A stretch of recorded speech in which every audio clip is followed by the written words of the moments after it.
Our first topic of the night is Operation Gridlock. What's up? Rodney's checking in. Tons of people added to the Facebook group, and I actually got alerted to this Facebook group and event prior to the hype. I have friends in media, so I was alerted to make a mental note and keep an eye on this Facebook group. What it is a group of people. They're all fed up with Governor Whitmer. So Governor Whitmer is our governor here in the state of Michigan.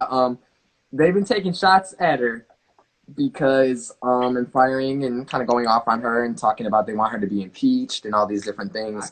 And you know, they're saying that the governor unnecessarily placed a gridlock on Michigan's economy in an effort to slow the spread of COVID, which she did. But it's our local economy, or it's saving lives. From the news footage that I saw earlier today, people they're not caring anymore, Mitch. They don't care. These are people that are full-on Trump supporters, and they were out there protesting, definitely not following the 6-foot social distancing protocol. And from what I saw, I actually understand this Operation Gridlock, and I don't have too much of a big problem with it, because I do believe from what I saw, these folks were car to car. So they were going the extra mile. They were protesting peacefully, and I will always support that. I always will. I think that too, we might not agree with how folks are protesting, but we do have to celebrate the fact that they are.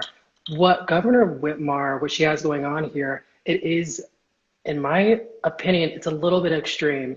What do we expect for pregnant women to do? They don't have access to things like a car seat.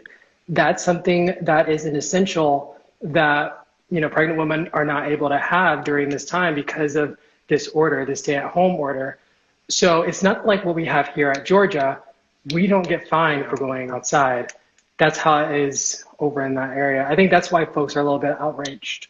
You know, I think, Mitch, this is just going to be one of the topics that you and I disagree on, you know, because when they were out there hours before the protest in Lansing, outside our capital, you literally saw people like this, like right up on each other. And there was nobody wearing masks, wearing gloves. There's a difference between peacefully protesting and not peacefully protesting. And when I tell you there's footage, and maybe you and I might have not have seen the same footage, but there was videos of people standing in the back of their pickup trucks while the trucks were driving down the street. There were people very close to each other, way closer than 6 feet, no masks, no gloves, no care. When I tell you, local journalists who were just trying to simply bring you the coverage and do the news, there were people yelling and screaming out loud randomly during their live shot. What I'm talking about, what I saw, we have individuals during all of this, they were car to car. And I have no problem with that. What I saw was peaceful protest. And I don't have any issue with it. Just like, for an example, you have the kneeling in the NFL, that whole big story. I personally did not agree with that. But at the same time, I can have issue with the way someone is protesting, but I have to celebrate the fact that they are, especially if they're doing a peaceful protest. What happened in Michigan, from what I saw, was peaceful.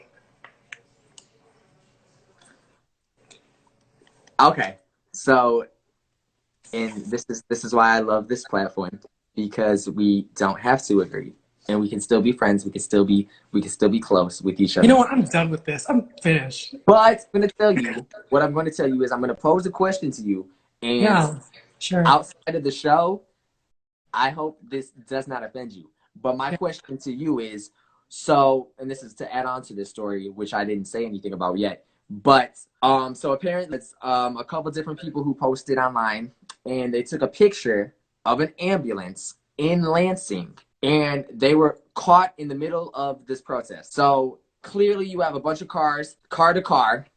The ambulance has no way of getting through. The ambulance has, and I'm just saying as you're taking it, but I mean there were also people out in the streets, on the sidewalk, standing outside the Capitol, way too close to each other than they needed to be.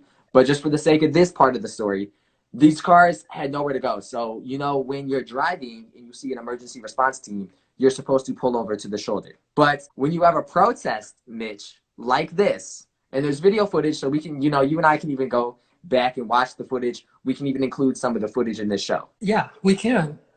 And we'll just do it that way. That way we're giving the full story.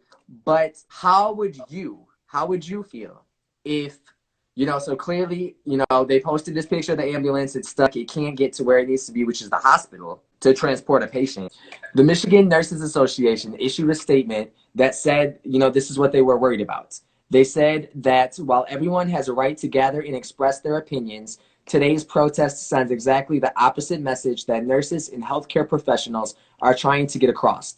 We are begging people, please stay home.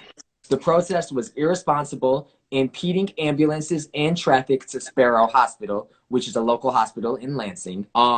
Impeding ambulances and traffic to Sparrow Hospital, where frontline healthcare workers are risking their lives taking care of patients suffering from COVID-19. They ended their statement saying, lives are being saved because of the stay-home order. We ask everyone to protect themselves, their families, and us by doing what's best for the greater good. All right. So, Tyler, let's unpack this. Even with there being COVID-19, people still have to have their amendment rights still have to be available to them.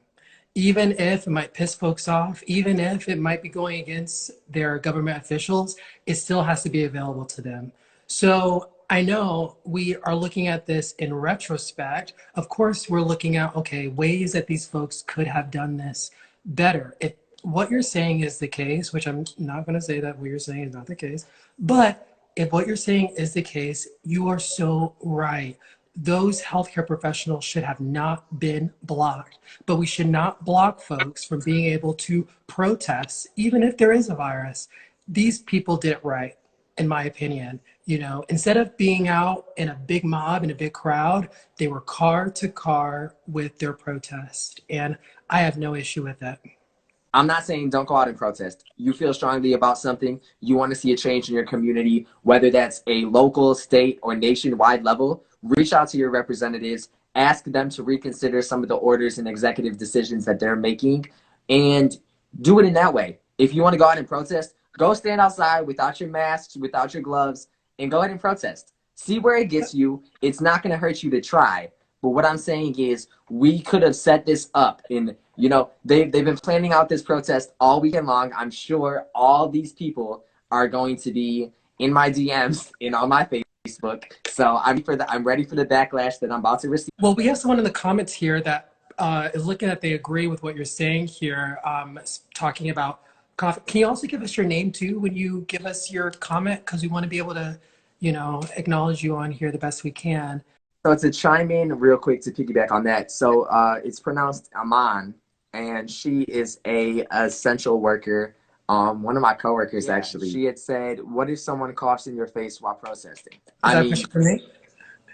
I'm going to pose it at you as soon as I finish with this. So that being said, what I'm saying, my closing thoughts is the group that, created this grid lockdown, they could have reached out to the local law enforcement and they could have had routes planned. It doesn't take that long, just as long as it takes for you all to sit and gather on Facebook and plan out your guys' protest. You easily could have reached out to Lansing PD and local law officials in Lansing so that you all could have set it up where that you could still do your protest peacefully, obviously, but they could have came up with alternate routes, because these ambulances that are serving the Lansing community, in any city for that matter, they have routes that they can take to get to the hospital and make sure that they can transport these patients safely.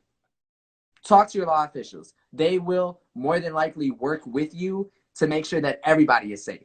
From people that are protesting, to the law enforcement that's standing out there, to people that aren't protesting, or, for medical officials to get to and from their destinations to transport these patients. Oh my goodness, I am ready. Bring on the backlash. Send me a DM. My Facebook is facebook.com/Ty's Take Daily. You all can follow me on Twitter, Ty's Take.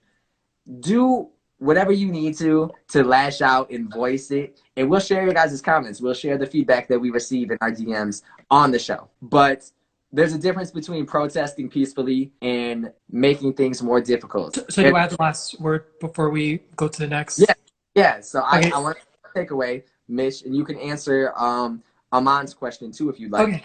Yeah. Aman, this is my take on this. I know that you might agree probably closer to Ty than me, which is okay. But the way I see it is, if that's the case, what you're saying right here, if someone were to coffin someone, are you kidding me? We're in times where that can't even be an option. It shouldn't be an option. So what these folks did, to me, it looks like they said, hey, we are going to rally together, but in our vehicles, and we are going to protest what our governor has done, the order. We don't understand it. We have an issue with it. We need clarification. So it's exactly what they did from my view. And like I said before, I have no issue about it. All right, Mitch. That's what I'm going to call you now. I feel like we come up with new nicknames for What's each other. next? But I have one more. Can I ask one more question? Yeah. Okay. So Yeah. how would you feel? Oh, to me about this? Oh, okay. Yeah. Oh, Yeah. Lord. Okay. So my last question, because I just want a clear understanding of where you are. What if it was you being transported in that ambulance, or somebody close to you in your family, and let's just say that COVID-19 was the diagnosis? Yeah. Would you feel differently? Would you be upset that these protesters were blocking the ambulance getting you to the hospital in a timely fashion?